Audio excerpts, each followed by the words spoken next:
trip to Boston, I was feeling in the mood for a plate of that wonderful, famous food.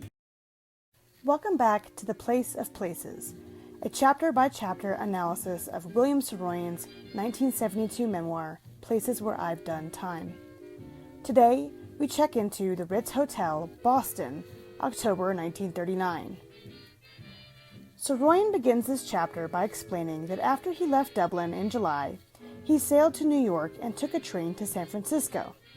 There, he wrote the plays Sweeney in the Trees and Love's Old Sweet Song. In May of the same year, he had written The Time of Your Life in 6 days. Saroyan's friend and producer, George Jean Nathan, encouraged him to write The Time of Your Life after loving My Heart's in the Highlands, and proceeded to connect Saroyan with Eddie Dowling. Saroyan also wrote a part for his cousin, age 20. This was Ross Bagdasarian, and the role was the newsboy. From rehearsals back east, Ross writes Bill letters explaining that the production is great, the direction is great, the actors are great, the play is great. In short, my cousin told me in unmistakable language that the play was being murdered by a lot of arty-farty people. Saroyan booked a flight to New York, took a train to the rehearsals in New Haven, and was disheartened by what he saw. It was unbelievable, it was stupid, it was pretentious, it was queer, it just wouldn't do. With Bobby Lewis directing, the play seemed to be in good hands. Saroyan had liked Lewis's artistic rendering of My Heart's in the Highlands, and blessed Lewis's stylistic, poetic approach to The Time of Your Life early on.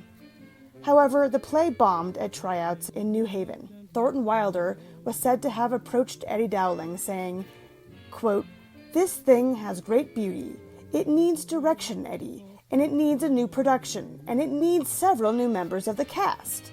End quote. He believed the play could be saved. Saroyan and Dowling fired Lewis and took over as co-directors, moving towards realism instead of art. Lawrence Lagner, a key member of the Theatre Guild, was unhappy with both Lewis's rendition and Saroyan's, and butted heads with the directors. After the failure in New Haven, Lagner described it as, quote, "incredible chaos. Nobody, including the actors, seemed to know what the play was about." A bewildered audience left the theater and learned from the papers the next day that the drama critics were equally bewildered, end quote. But George Jean Nathan remained a stalwart supporter of Saroyan and wrote of the beauty of the play in Newsweek. With Lewis's score thrown out, the set thrown out, and several key actors replaced for the Boston run, the cast and crew were nervous. With each performance, the play faltered more as actors lost confidence. The reviews were mostly grim. Saroyan felt he was staking his reputation as a playwright on the play. Firing the bogus Stanislavski-style actors that Lewis favored, he replaced them with working actors who looked and moved right. At rehearsals, Saroyan, who had never directed before, shouted at actors from his threatening seat on the stage, where he ate pears and spit the seeds out on the stage. The producers complained that he didn't know how to direct his actors.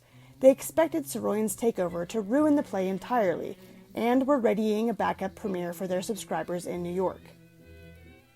But then, suddenly, the play opened in New York, and to almost everyone except Saroyan's surprise, was a hit. In New York, it ran from October 1939 through April of 1940, then toured before a return engagement in the latter half of 1940. It was revived on Broadway in 1969 and 1975. Drastic changes had been made to the play, but it survived and thrived.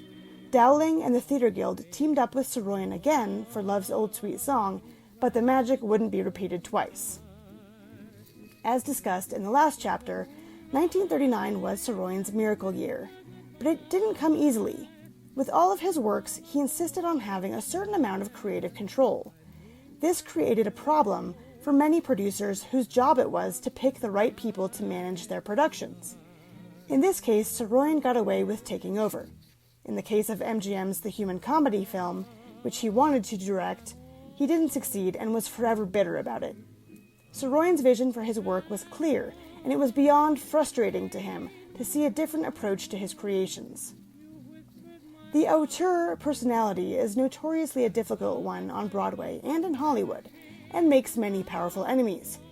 This also happened at the Belasco when Lee Shubert closed down the Saroyan Theater, as we learned in Chapter 26. But when Saroyan reworked The Time of Your Life, it ended up impressing everyone.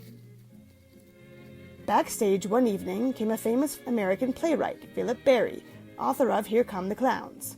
With tears in his eyes, he said, "You have done what all the rest of us have wanted to do but haven't been able to do. I was deeply moved, but the play was still far from what I knew it really was and believed it would soon become." Ross Bagdasarian reported the backstage scuttlebutt every night, and the actors were coming around to frenetic changes, and eventually, everyone got the idea, even the producers. Saroyan tells us, "The 2 weeks in Boston, getting the play ready for New York, were full of back-breaking work, but they were great weeks too." The pre-Broadway runs in New Haven and Boston were what is called theater tryouts. Before a play goes to a demanding audience like those in New York and London, it goes through a week or two in a smaller city.